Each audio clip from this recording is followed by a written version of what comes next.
ये कहानी 15 मई 2026 को सुप्रीम कोर्ट की एक टिप्पणी से शुरू होती है, जहां फर्जी कानून की डिग्रियों से जुड़े एक केस की सुनवाई के दौरान मुख्य न्यायाधीश सूर्यकांत ने कहा कि कुछ युवा कॉकरोच की तरह हैं, जिन्हें रोजगार नहीं मिलता तो वे सोशल मीडिया और आरटीआई एक्टिविस्ट बनकर सबको अटैक करते हैं। इस टिप्पणी से सोशल मीडिया पर आक्रोश फैल गया और लाखों युवाओं ने इसे बेरोजगारों और सवाल पूछने वालों का अपमान माना। हालांकि बाद में मुख्य न्यायाधीश ने सफाई दी कि उनका निशाना बेरोजगार युवा नहीं, बल्कि फर्जी डिग्री लेकर सिस्टम में घुसने वाले लोग थे। लेकिन तब तक इंटरनेट पर बवाल बढ़ चुका था। इसी बीच अमेरिका के बॉस्टन में पढ़ाई कर रहे अभिजीत दीपके ने व्यंग में एक ट्वीट किया कि क्या हो अगर सारे कॉकरोच एक साथ आ जाएं। ये ट्वीट देखते ही देखते एक डिजिटल राजनीतिक आंदोलन बन गया और 16 मई को कॉकरोच जनता पार्टी सीजेपी नाम से एक अनूठी पार्टी और उसकी वेबसाइट लॉन्च कर दी गई। इसकी टैगलाइन रखी गई, आलसी और बेरोजगारों की आवाज। और इसकी आधिकारिक विचारधारा में सेकुलर, सोशलिस्ट और डेमोक्रेटिक के साथ साथ लेजी यानी आलस को भी जोड़ दिया गया। मात्र 48 घंटों के भीतर इस आंदोलन से इंस्टाग्राम पर 1 लाख से ज्यादा लोग जुड़ गए और आरटीआई एक्टिविस्ट अंजलि भारद्वाज सहित कई सांसदों ने भी इसमें दिलचस्पी दिखाई। इस पार्टी का घोषणा पत्र इंटरनेट पर पूरी तरह वायरल हो गया।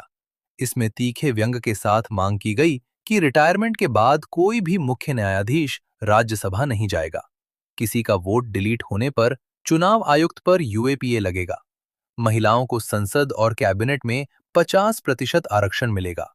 बड़े कॉरपोरेट घरानों के मीडिया लाइसेंस रद्द होंगे और दल बदल करने वाले नेताओं पर 20 साल तक चुनाव लड़ने की रोक लगेगी।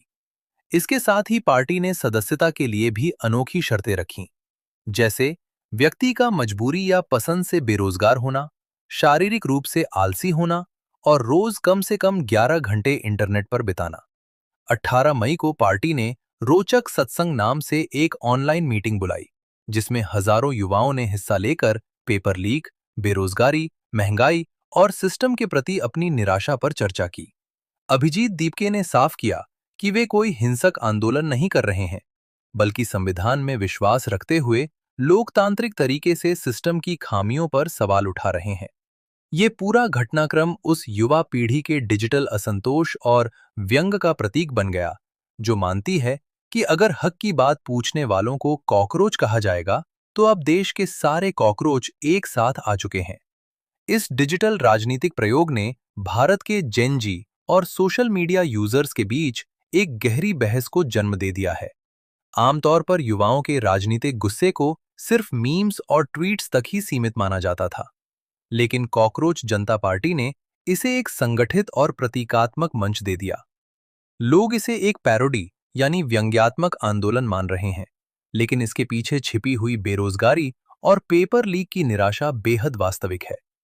अभिजीत दीपके और उनके साथियों का कहना है कि यह आंदोलन किसी एक व्यक्ति या पार्टी के खिलाफ नहीं है, बल्कि उस पूरे ढर्रे के खिलाफ है जो युवाओं की समस्याओं को गंभीरता से लेने के बजाय उनका मजाक उड़ाता है।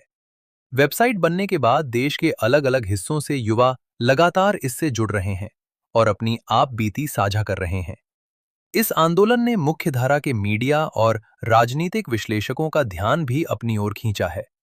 कई जानकारों का मानना है कि यह डिजिटल असंतोष आने वाले समय में वास्तविक राजनीति को भी प्रभावित कर सकता है, क्योंकि जो युवा आज इंटरनेट पर व्यंग के जरिए अपनी आवाज उठा रहे हैं, वही आने वाले चुनावों में देश के वोटर भी हैं। फिलहाल सोशल मीडिया पर यह चर्चा थामने का नाम नहीं ले रही है।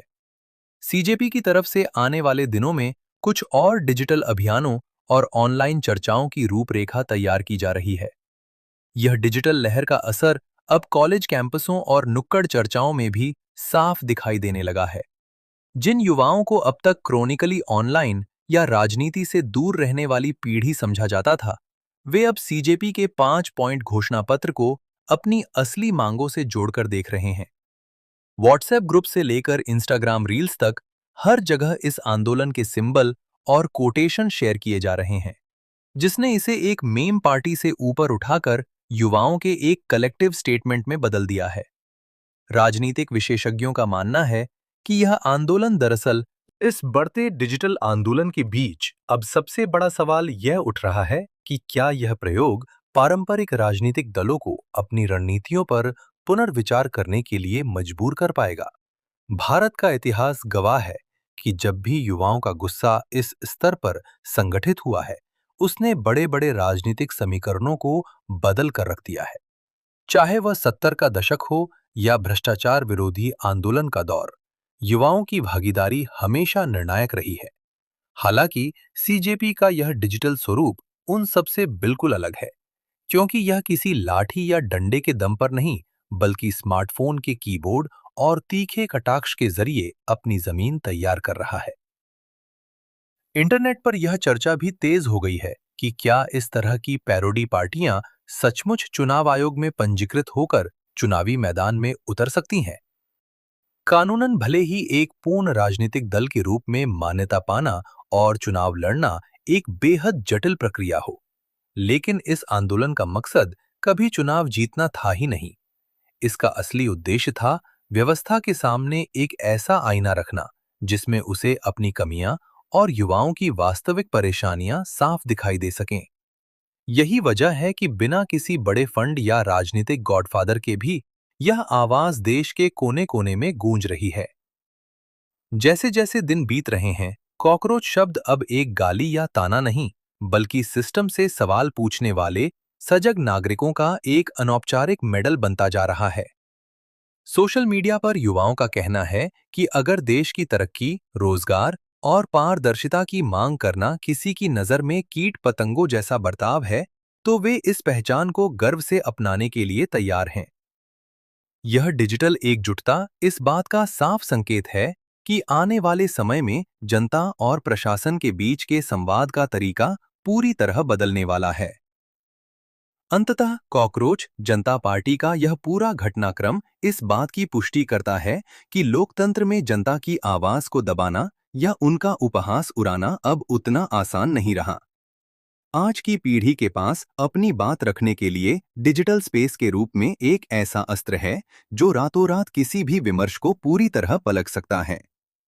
यह आंदोलन भले ही कल को धीमा पड़ जाए या किसी नए ट्रेंड में बदल जाए, लेकिन इसने सत्ता के गलियारों में यह संदेश पूरी मजबूती से पहुंचा दिया है कि युवाओं की आकांक्षाओं और उनके स्वाभिमान को नजरअंदाज करना किसी भी व्यवस्था के लिए एक बहुत बड़ी भूल साबित हो सकता है।